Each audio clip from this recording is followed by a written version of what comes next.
Pala K M. മാത്യുവിന്റെ നാടകം മകനും ചലച്ചിത്ര സംവിധായകനുമായ ജോഷി മാത്യുവിലൂടെ പുനർജനിക്കുന്നു.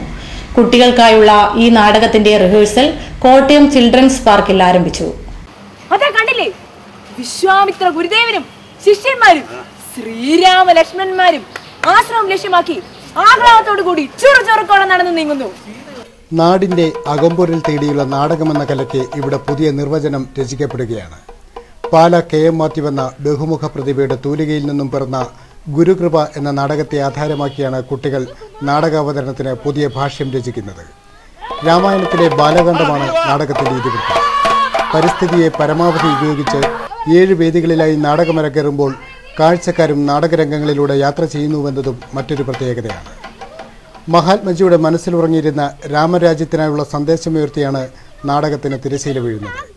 പാലാ കെ.എം. മാത്യുവിന്റെ മകനും ചലച്ചിത്ര സംവിധായകനുമായ ജോഷി മാത്യുവിന്റെ നേതൃത്വത്തിലാണ് ഇവിടെ നാടകക്കളരിയുടെ പ്രവർത്തനം പുരോഗമിക്കുന്നത്. രാമായണത്തിലെ ബാലകാണ്ഡത്തെ ആസ്പദമാക്കി 7 സ്റ്റേജുകളിലായിട്ടാണ് അവതരിപ്പിക്കുന്നത്. കോട്ടയത്തെ സംബന്ധിച്ചോളം ഇത് വളരെ പുതുമയാർന്ന ഒരു പരിപാടിയാണ്.